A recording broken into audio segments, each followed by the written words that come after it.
that's not easy to write, and that's the letter of negative adjustment. A letter of negative adjustment means that you're going to not give the customer what they asked for. Remember, the customer complained about something, so they sent a complaint letter, or maybe a complaint email, or maybe even called the company to complain.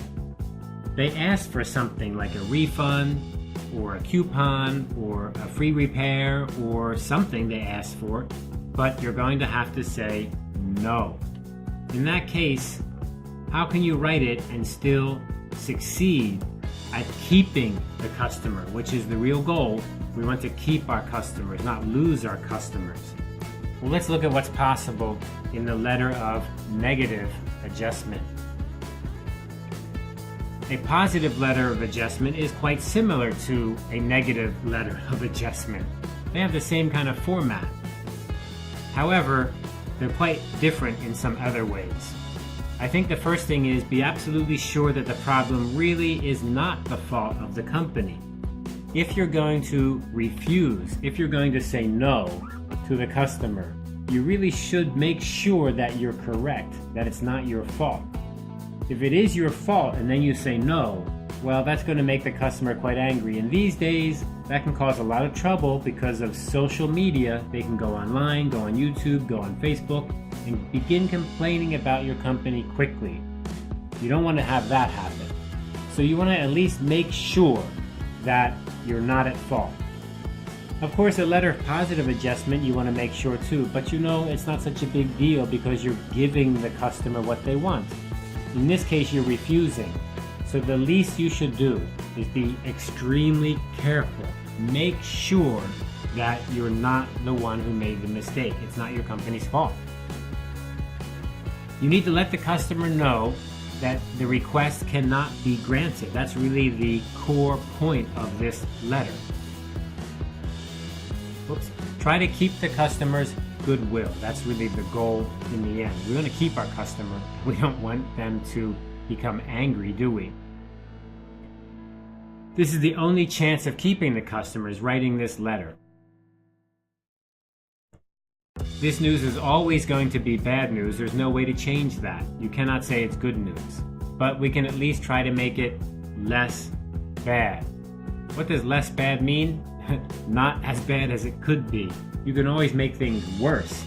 You can make the customer angry. You can insult the customer. You can say things about the customer that sound bad, like, oh, the reason the product doesn't work is because you're stupid. That's not going to make the customer feel less bad. That's going to make them feel more bad. So we want to try to make it less bad. One way to do this is include a small gesture. That is to maybe give something. For example, we could offer to have a representative come and see the customer. This is especially true in a B2B context. If we're dealing with another business, and it's important to keep the business, keep them as a client, so we can say we're going to send someone to talk to you, to work with you on it. A representative could explain the situation in more detail. Face-to-face or on the phone even would be better than just saying something in a letter. This can help the customer to feel better, and we can try to do that in a letter also. Try to help them feel a little bit better. We want to emphasize the future business opportunities, working together, transactions in the future. So this letter, we're usually going to have 3 paragraphs, as we've been using very commonly.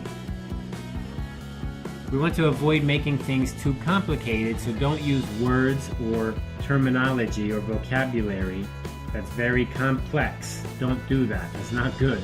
Because the customer will feel, are you trying to trick me? Are you trying to make me feel like I'm not so smart? So we want to keep it very simple and straightforward, easy for the customer to understand, of course.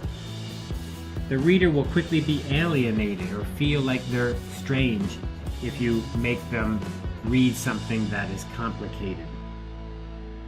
We want to be honest and simple. Let's look at paragraph number 1. In paragraph number 1, we're going to thank the reader, we're going to thank the customer, and we're going to try to say, we understand. Now this part here is very important, but not easy to do. We want to say, I hear you, I understand you, I relate to you, but, that little but there, right? So here's an example. I am sorry you are not happy with our product. So this is not too bad because it says, I'm sorry, but it doesn't say, I'm sorry I made a mistake. No, it just says, I'm sorry that you are not happy. Yes, of course, I don't feel good that you're not happy. I understand. You can express regret. Now, regret means I feel bad because this happened. I'm not happy that this happened, but it doesn't mean it's my fault, right? Regret does not mean it's my fault. So regret is kind of not easy to write. You do not want to apologize for anything that happened. Be careful. You don't want to say, I'm sorry we made a mistake if you didn't make a mistake. But you can say, I'm sorry you're not happy. That's quite different, isn't it? Showing sympathy for the customer's situation is really the key point. Let them know that I feel bad for you. I feel bad this happened. I wish you could be satisfied and not dissatisfied. Let the customer know that the problem has been investigated. Now this is really a key point. We did look into the matter. We looked into it. We investigated it. We checked it out. We looked into it. But we found out that it's not our fault. The reader should get the impression that his or her letter was read and that we really took it serious. So the whole reason we're doing this is because we received a complaint letter. If you receive a complaint letter, then of course you should check it out. Don't just send your answer and say, nope, not us, because the customer will know that you didn't really do anything. So we want to emphasize, we did look into this, we did check it out, we did investigate. Here's some examples of paragraph number 1. Of course, at the beginning, we need to have a very clear reference. So here we have a date. Thank you for writing me on July 25. But remember, what is this July 25? This is going to be the complaint letter date line.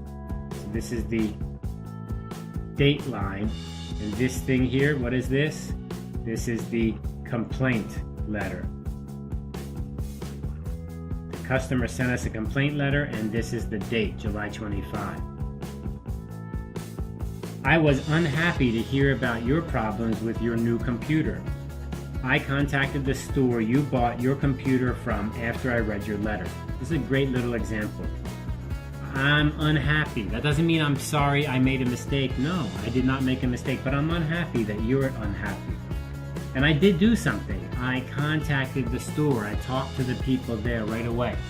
So this is 2 really good points. I'm sorry you're not happy, and I take your letter serious. I checked it out. I called there. I asked them. Let's look at the next example, which is a B to B. I would like to thank you for your letter of May 11. Again, very good. That May 11 is the date line date. I am distressed to hear about the damaged goods you received. After becoming aware of your problem, I contacted the shipping company and packers who ship our products. So again, very clear. I'm not happy about this. I'm distressed. That means I feel bad. I feel bad that you feel bad. I feel sorry that you're not happy, that you're not satisfied. But I'm not sorry I made a mistake because I didn't make a mistake. And then the next part is, show you do something. You investigated this. I did. I contacted the shipping company. So these 2 examples are really good. Two parts, right? 2 parts. Express some sympathy and then say, what did you do to investigate?